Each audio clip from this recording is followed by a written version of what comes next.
one of the things too that kind of brought us in was hearing about this reunion that you all had, which was people that were from Bloomfield, and then those that may have gone to Bloomfield High School, and or any school in this general area.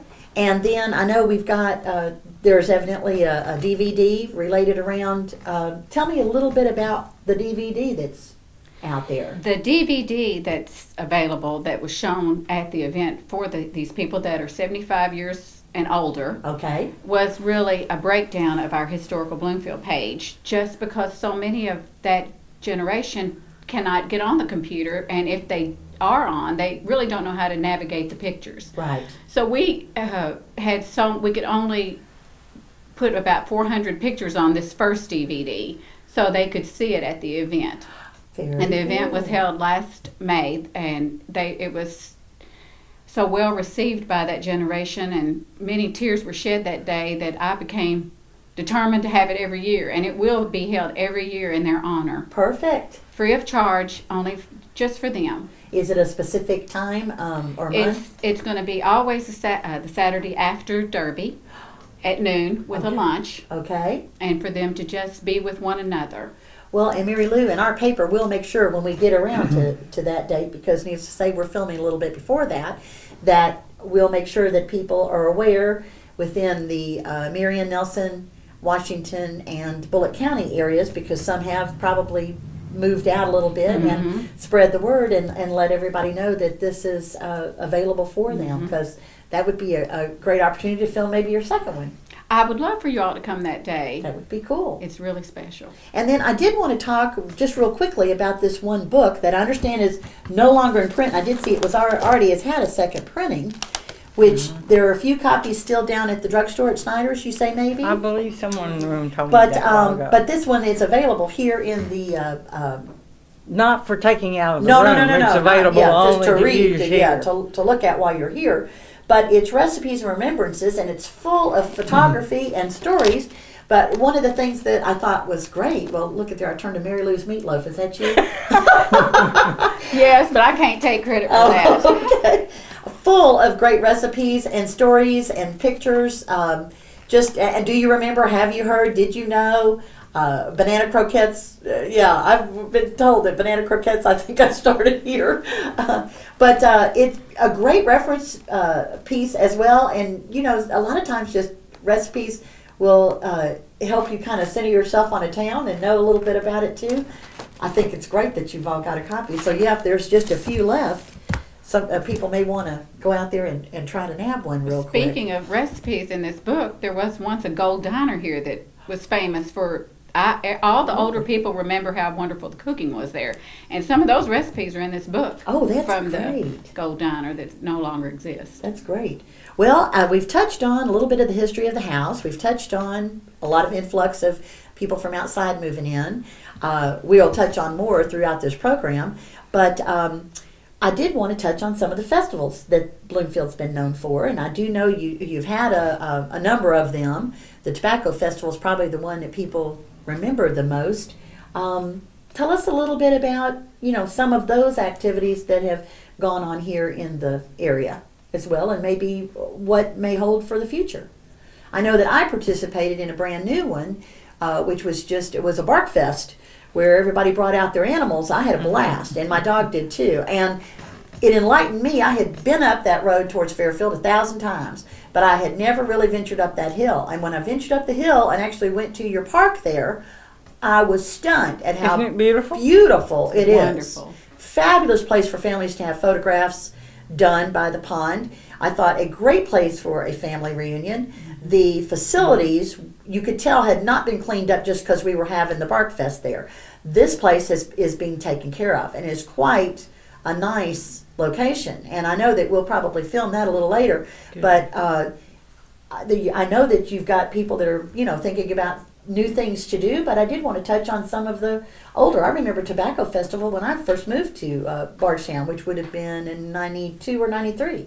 Okay. So tell us a little bit about some of the festivals that have been going on. And For have- years, Bloomfield hosted a yearly tobacco festival, which at one time was known as the state's official tobacco festival. Oh, wow. Knowing that now tobacco is a dirty word for a lot of people, we need to tell you with our history that we are an agrarian society, have been throughout history, even though hemp was grown here back in the Dark Ages. Right. And then went into tobacco. At an earlier time, Bloomfield was one of four largest tobacco markets in the state of Kentucky. Seriously? So that gave us the impetus to have a large festival. The earliest mention of a tobacco festival in this little town was something I read in the Kentucky Standard. In 1923, there was some kind of celebration held, but it was many years before an annual festival was held, beginning with a one-day festival, and then when it ended, it was 3 days, 3 wonderful days with the largest crowds for a few years, bringing about 10,000 people to the little town over a 3-day period. Due to the fact that us old folks got tired, we had to let the tobacco festival go by the wayside. Again, it would be nice to have a festival that can honor our agriculture, our history, because we are a farming community. And even though it was called Tobacco Festival, we did consider it a celebration of harvest, all kinds of harvest. So it really, you all were agritourism before agritourism was correct, coined. and would like to be again because we are a pretty area to travel in.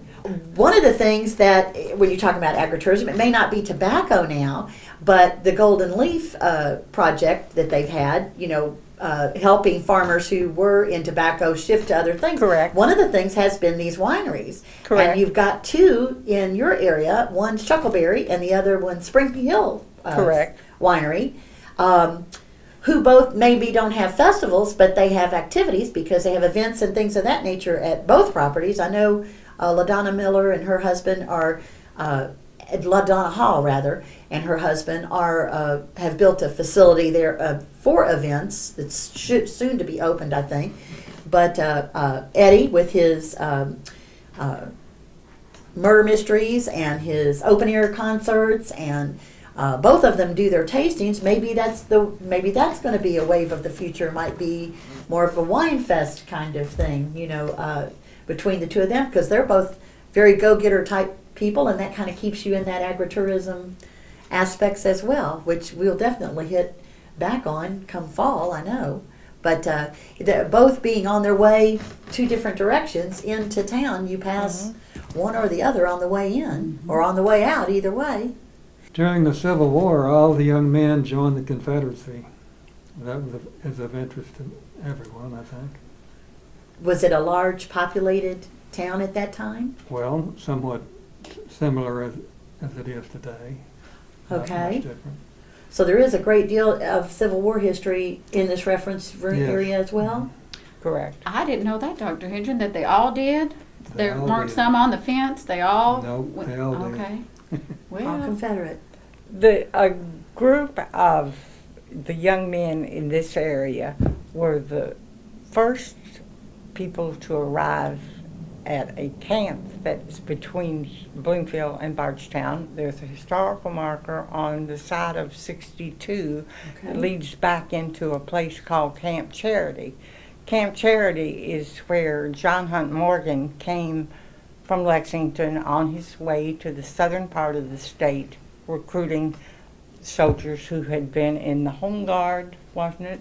And when they got here, they found that the Bloomfield young men had already set up camp at a spot between here and Bardstown, and they joined. I think and I've now seen there's that. the markers on the road that you see coming into town.